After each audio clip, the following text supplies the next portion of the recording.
Friends, welcome back to Vedas wisdom. और आज है Janmashtami, so happy Janmashtami to all of you.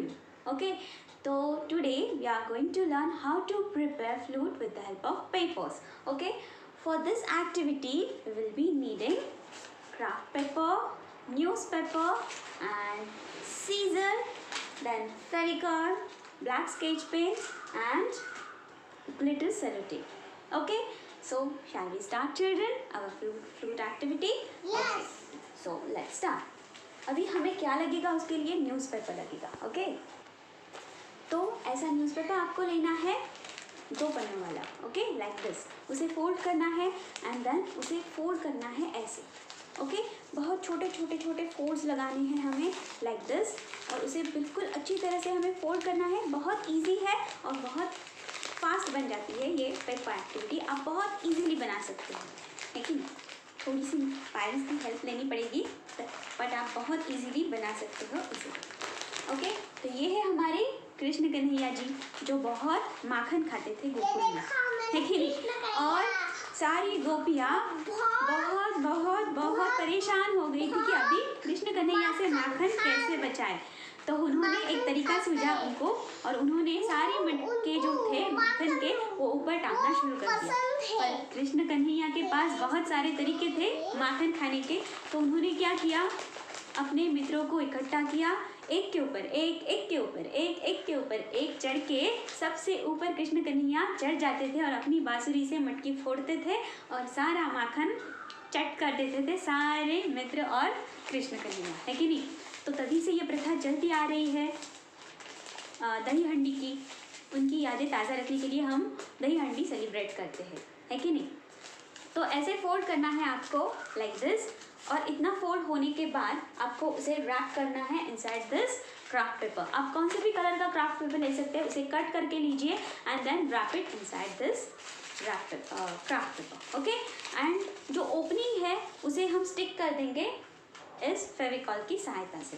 Okay, तो ऐसे नटखट थे हमारे कृष्ण कन्हैया जिनकी लीलाएं इतनी मधुर है, जिन्होंने हमारी पृथ्वी को पाप से मुक्त कर दिया है, बहुत सारे राक्षसों का वध किया है और भगवत गीता जैसे ग्रंथ हमें दिया है ताकि हम भी सच्चाई के राह पर चले और हमें सक्सेस मिले लाइफ में. इसलिए उन्होंने भगवत गीता में बहुत सारे श्लोक लिखे हैं जिसे पढ़ के हम आगे बढ़ सकते हैं और सही मार्ग पे चलने के रास्ते हमें मिल सकते हैं. तो हमें भी हमारे बच्चों को बतानी चाहिए वो श्लोक के अर्थों के बारे में, है कि नहीं? तो बहुत अच्छा है भगवत गीता जो भगवान श्री कृष्ण ने हमें उनकी यादों के रूप में हमें दिया है कि नहीं, भगवत गीता. तो ऐसे हमें उसे स्टिक कर देना है उस क्राफ्ट पेपर के अंदर न्यूज़पेपर को. देन हमें क्या करना है, अभी इतना हो गया हमारा. देन हमें रैप करना है इसे. जो ग्लिटर सेलोटेप था हमारा वो सबसे ऊपर मैं इसे स्टिक कर दूंगी लाइक दिस. ओके, बहुत सुंदर लगती है ये बांसुरी, बिल्कुल रेडीमेड लगती है. ओके, आपको लगेगा ही नहीं कि ये घर में बनाई है कि नहीं? पहले सबसे ऊपर हम स्टिक कर देंगे, देन सबसे last like this. Okay, then हम बीच में और एक रेड कलर की सेलोटेप, ग्लिटर वाली सेलोटेप बहुत अच्छी लगती है इसीलिए हम ग्लिटर वाली सेलोटेप ले रहे हैं. अगर आपके पास ग्लिटर वाली सेलोटेप नहीं है तो हमारे पास जो गिफ्ट पेपर होते हैं, गिफ्ट तो हमें मिलते ही रहते हैं, तो उसे कट करके भी हम इसे चिपका सकते हैं, है कि नहीं, लाइक दिस. अभी हम क्या करेंगे, ग्रीन कलर की सेलोटेप लेंगे एंड ग्रीन कलर की सेलोटेप से इसे स्टिक कर देंगे लाइक दिस. ओके, बहुत सुंदर लग रही है हमारी बांसुरी, बिल्कुल कृष्णा की बांसुरी की जैसी. ये ग्रीन कलर की सेलोटेप मैंने स्टिक कर दी है और एक ग्रीन कलर की सेलोटेप मैं नीचे भी स्टिक कर दूंगी लाइक दिस. ओके, छोटा भीम, ओ कृष्णा छोटा भीम. अभी हम छोटा भीम, ओ कृष्णा छोटा भीम. छोटा भीम जो बच्चों का कार्टून सीरियल है उसमें भी छोटा भीम कृष्ण कन्हैया के बहुत सारी लीलाओं का वर्णन किया जाता है. इसी का ये टाइटल सॉन्ग वेदा गुनगुना रही है. तो ऐसी फ्लूट हमने रेडी करनी है. छोटा भीम, ओ कृष्णा छोटा भीम. छोटा भीम, ओ कृष्णा छोटा भीम. तो ऐसे ही हमें स्टिक करते रहना है सारे हमारे सेलोटेप. तो देखिए हमारी इतनी बांसुरी रेडी हो गई। देन हमें क्या करना है, ब्लैक स्केच पेन लेना है और यहाँ पे हम छोटे छोटे सर्कल बनाएंगे, ओके, ताकि वो ओपनिंग लगे और ऐसे लगे कि सचमुच की रियल बांसुरी है कि नहीं। आप देख सकते हो बहुत सुंदर लगती है ये, ओके। तो ऐसे सर्कल सर्कल हमें बना के लेने हैं। तो ऐसे सर्कल हमने बना के लिए उसे हम फिल कर देंगे ब्लैक कलर से, ओके, लाइक दिस। बहुत बहुत ब्यूटीफुल दिखती है ये बांसुरी, बिल्कुल रेडीमेड लगती है। देखिए आप, है कि नहीं, ऐसे लग रहा है कि ये ओपनिंग्स हैं। बच्चे बहुत एंजॉय करते हैं और कृष्ण कन्हैया इतनी मधुर बांसुरी की धुन बजाते थे कि सारा गोकुल और गोकुलवासी उनकी बांसुरी की धुन में मंत्रमुग्ध हो जाते थे, मोहित हो जाते थे। तो इतनी सुंदर बजाते थे वो बांसुरी, बहुत सुंदर बजाते थे। तो बच्चे भी हमारे कृष्ण कन्हैया जैसे ही होते हैं, है कि नहीं। तो हम उन्हें भी ये देख के कृष्ण कन्हैया की यादें ताज़ा कर सकते हैं। तो ऐसे ही हमें फील करना है सारे सर्कल्स को ब्लैक कलर से, ओके। तो कृष्ण कन्हैया के बहुत सारे स्टोरीज़ है।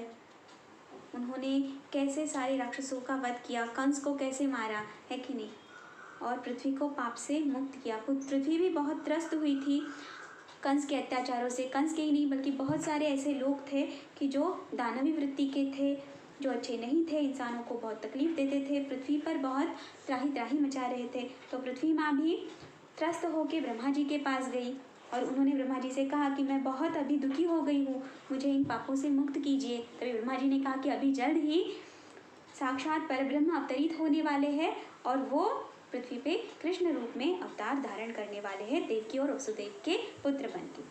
और वैसा ही हुआ। और देवकी, उग्रसेन जो मथुरा के राजा थे, उनके पुत्र थे कंस, जो बहुत ही क्रूर थे, और उनकी बहन थी देवकी, जिनकी शादी कंस ने अपने मित्र वसुदेव के साथ की। वसुदेव बहुत अच्छे थे पर कंस बहुत बुरा था। और जब विदाई हुई, वो अपने बहन से बहुत प्यार करते थे कंस।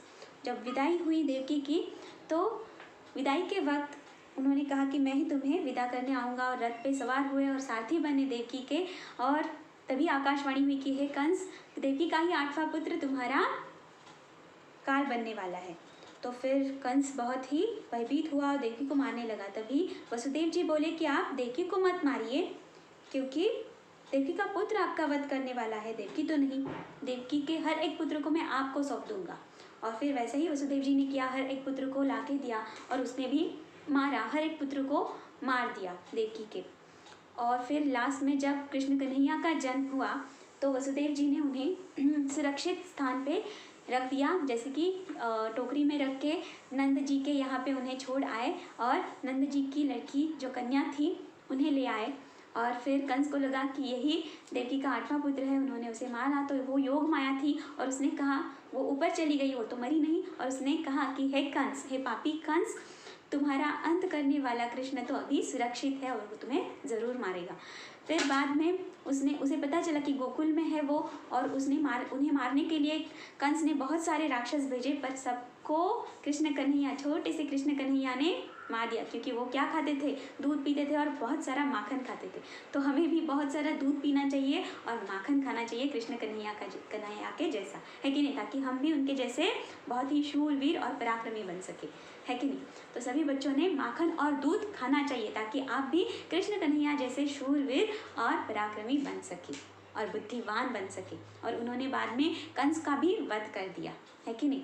तो ये है बांसुरी, जिससे वो मटकी फोड़ा करते थे गोकुल में, और बजाते भी, बहुत सुंदर धुन बजाते थे इस बांसुरी के साथ। अभी हम कृष्ण कन्हैया को एक सॉन्ग डेडिकेट करेंगे, ओके। तो ये बन गई हमारी बांसुरी। देन मैंने ऑलरेडी एक बांसुरी रेडी करके रखी थी यहाँ पे, और ये जो मोर पंख है मैंने उसे क्राफ्ट पेपर के साथ ऐसे बनाया है, और यहाँ पे भी क्राफ्ट पेपर से ही मैंने एक फ्लावर बनाया है, वो स्टिक कर दिया है यहाँ पे। तो ये हमारी बांसुरी रेडी हो गई। चलो अभी हम बिल्कुल सेम वैसे ही है, ये आप लीजिए, ओके, ये लीजिए। अभी हम एक सॉन्ग बोलेंगे कृष्ण कन्हैया के लिए, ओके। चलो 1 2 3 स्टार्ट। आप भी हमारे साथ बोलिए, हरे कृष्णा कृष्ण कृष्णा हरे हरे, श्री कृष्ण चरितम गुणानुवादम, तत्प्रेरणा अहं करोमि मम भावगीतं हृदयस्य प्रीतं पद नमामि समर्पयामि। हरे कृष्ण कृष्ण कृष्ण हरे हरे, हरे राम राम राम हरे हरे। जय राधे कृष्ण। तो आप सभी को कृष्ण जन्माष्टमी की बहुत सारी शुभकामनाएं। If you like this video, please do like, share and subscribe this video. Bye bye everyone. Bye bye. Bye. Bye bye.